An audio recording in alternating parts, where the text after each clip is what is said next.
Hi, hello all. So welcome back to yet another episode of SH Digital Media. So കഴിഞ്ഞ എപ്പിസോഡുകളിൽ നമ്മൾ കണ്ടത് technicals of projectors ആണ്. ഇന്നത്തെ എപ്പിസോഡിൽ ഏതൊക്കെ സ്പെസിഫിക്കേഷൻസ് ആണ് പ്രൊജക്ടറിൽ യൂസ് ചെയ്യുന്നത് എന്ന് നോക്കാം.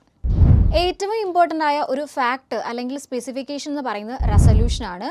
റെസൊല്യൂഷൻ റെഫർ ചെയ്യുന്നത് ഒരു ഇമേജ് മേക്കപ്പ് ചെയ്യാൻ വേണ്ടി യൂസ് ചെയ്യുന്ന നമ്പർ ഓഫ് പിക്സൽസ് ആണ്.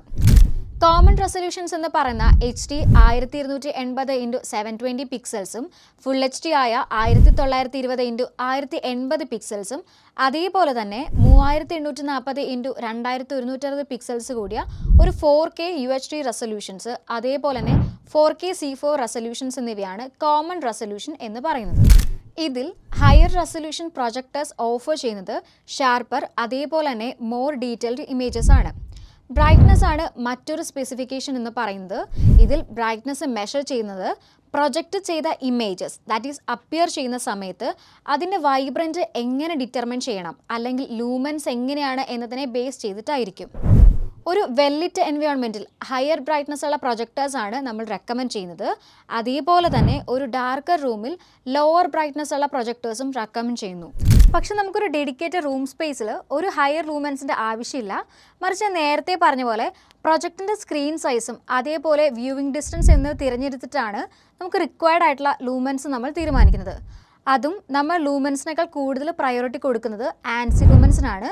അതിൻ്റെ റീസണും ഇത് തന്നെയാണ്. സോ പല ലൂമൻസിലും പ്രൊജക്ടേഴ്സ് അവൈലബിൾ ആണെന്ന് കണ്ടിട്ട് നമ്മളിൽ പലരും ഒന്നും നോക്കാതെ വാങ്ങും.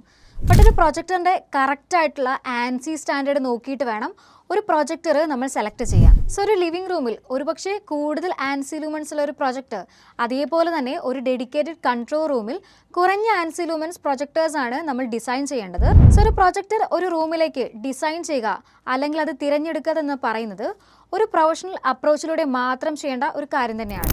ഇനി ഇതിൻ്റെ കോൺട്രാസ്റ്റ് റേഷ്യോ എടുത്തു നോക്കുകയാണെങ്കിൽ ഇവ മെഷർ ചെയ്യുന്നത് ഒരു ഇമേജിൻ്റെ ഡാർക്കസ്റ്റ് ആൻഡ് ബ്രൈറ്റസ്റ്റ് പാർട്സ് തമ്മിലുള്ള ഡിഫറൻസ് വെച്ചിട്ടായിരിക്കും. ഒരു ഹയർ കോൺട്രാസ്റ്റ് റേഷ്യോ റിസൾട്ട് ചെയ്യുന്നത് കൂടുതലും വിവിഡ് അല്ലെങ്കിൽ ലൈഫ് ലൈക്ക് ആയിട്ടുള്ള ഇമേജസ് ആയിരിക്കും.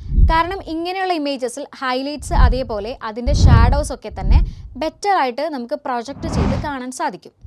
ഏറ്റവും അവസാനത്തെ ടൈപ്പ് അല്ലെങ്കിൽ സ്പെസിഫിക്കേഷൻ എന്ന് നമ്മൾ നോക്കാൻ പോകുന്നത് അതാണ് ത്രോ ഡിസ്റ്റൻസ്. ത്രോ ഡിസ്റ്റൻസ് എന്ന് പറയുന്നത് പ്രൊജക്ടറും സ്ക്രീനും തമ്മിൽ എത്രമാത്രം ഡിസ്റ്റൻസിലാണ് ഉള്ളത് എന്നതിനെ ഡിപ്പെൻഡ് ചെയ്തിരിക്കുന്നു. സോ ഒരു പ്രൊജക്ടർ വാങ്ങുന്ന സമയത്ത് നിങ്ങളുടെ സ്പേസും അതേപോലെ തന്നെ സ്ക്രീൻ സൈസും തമ്മിലുള്ള ആ ഒരു ത്രോ ഡിസ്റ്റൻസ് അത് വളരെ എസെൻഷ്യൽ ആയിട്ടുള്ളൊരു പാർട്ട് തന്നെയാണ്. ഒരു ഡെഡിക്കേറ്റഡ് ഹോം തിയേറ്റർ സ്ക്രീനിൽ എത്രമാത്രം ലൂമൻസ് വേണമെന്ന് തീരുമാനിക്കുന്നത് അതിൻ്റെ സ്ക്രീൻ ഡിസ്റ്റൻസ് അതേപോലെ തന്നെ ത്രോ ഡിസ്റ്റൻസ് ബേസ് ചെയ്തിട്ടാണ്. ഇതിൽ സ്ക്രീൻ ഗെയിൻ റേഷ്യോ വളരെയധികം പ്രാധാന്യം അർഹിക്കുന്നുണ്ട്. അപ്പോൾ നമ്മൾ നേരത്തെ പറഞ്ഞ പോലെ പ്രൊജക്ടേഴ്സ് ഡിഫറെൻറ്റ് ടൈപ്സും അതേപോലെ തന്നെ യൂസേഴ്സിൻ്റെ വൈഡ് റേഞ്ച് ഓഫ് നീഡ്സ് പ്രിഫറൻസസിനെ മീറ്റ് ചെയ്യാനായിട്ട് ഡിഫറെൻറ്റ് ടെക്നോളജീസിൽ നമ്മൾ യൂട്ടിലൈസ് ചെയ്യുന്നുണ്ട്. ഇപ്പോൾ പ്രസൻറ്റേഷൻസിന് വേണ്ടി നിങ്ങളൊരു പോർട്ടബിൾ പ്രൊജക്ടേഴ്സോ ഇപ്പോൾ അതും അല്ലെങ്കിൽ ഒരു ഇമ്മേഴ്സീവ് ആയിട്ടുള്ള ഹോം തിയേറ്റർ എക്സ്പീരിയൻസ് ചെയ്യാനായിട്ട് ഒരു high end model of projectors ആണ് നോക്കുന്നതെങ്കിൽ ഞാൻ നേരത്തെ പറഞ്ഞ കീ ടെക്നോളജീസിനെ കുറിച്ച് നല്ല രീതിയിൽ മനസ്സിലാക്കിയതിന് ശേഷം മാത്രം നിങ്ങൾ ചൂസ് ചെയ്യുക. കാരണം understanding these key technologies will help you to make an informed decision about how to choose a best projector or which project is better and what technologies they are using, etc. So explore the possibilities, unleash your creativity and also enjoy the magic of projection technology. So അടുത്ത episode കാണുന്നവരേക്കും see you soon. Bye bye.